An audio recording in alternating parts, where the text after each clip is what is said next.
Exterior, house across the tracks, early Sunday morning. Annie is dressed in her winter clothing with a gun under her arm. She heads for the chicken house and shoots the rooster. Interior, house across the tracks, early Sunday morning. Annie enters the house with a gun under her arm. I heard a gunshot. What were you doing outside so early in the morning with a gun under your arm? What did you shoot? I just shot that rooster. I was getting very mean with Helen. Every time I took Helen with me to the chicken house, I would go for her eyes. I was afraid would put her eyes out. I didn't know that my shooting lessons were so good. I wanted you to be able to protect yourself and the children while I'm away. You look like a real frontier woman, far from the city gal I married. You look a sight standing there holding that gun under your arm. Why didn't you tell me about that rooster? I would have shot it for you. Annie takes off her winter jacket and boots and puts the gun up on the rack. Kind of like what you called me, Jim. I guess I've proven that I can survive in the wilderness. I was afraid you wouldn't want to shoot the rooster. I felt you kind of had taken to him. I would not keep anything around that would be dangerous to you or the children. That rooster didn't mean that much to me. I'm glad that he's gone. I don't want Helen to be afraid of it anymore. Oh, my Annie, what have I done to you? Look at you, my dear, sweet little city girl. Hair all tasseled on your head, with no time to be a city gal anymore. I love you just the way you are.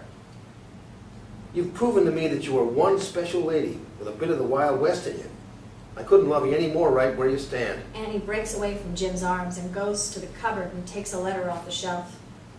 Jim, you got a letter yesterday. I was afraid to show you. It's from your brother Michael. I didn't open it. I don't know why your parents didn't send you to school to learn to read and write. I think that wasn't fair. I can't read or write, but I was still able to get an engineer's certificate. I wish I could read and write. It would have made life easier. It's never stopped me from making a living for my family. Open the letter and read it. I'm anxious to hear from Michael. I worried about him a lot because he never looked healthy. He's the baby of the family. Dear Jim, I've been very lonely since Mother passed away. I wrote to our brother Bill in Toronto. He gave me your address.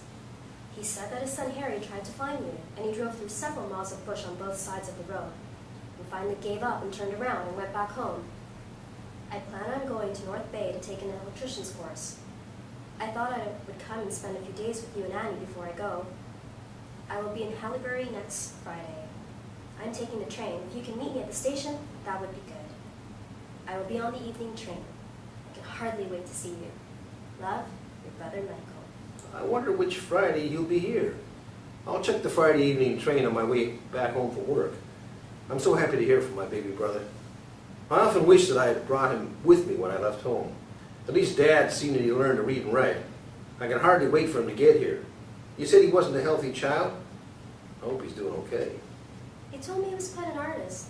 I wonder if he uses talent to make a living. I don't know. Mother always worried about Michael the most. He wasn't healthy enough to do hard work. I left him with my dad because my dad would have been lonely. At least my dad sent him to school. I wasn't settled enough to bring him with me. I'll fix up the spare room for him and get busy making some cookies and rolls. I'm excited about meeting your brother.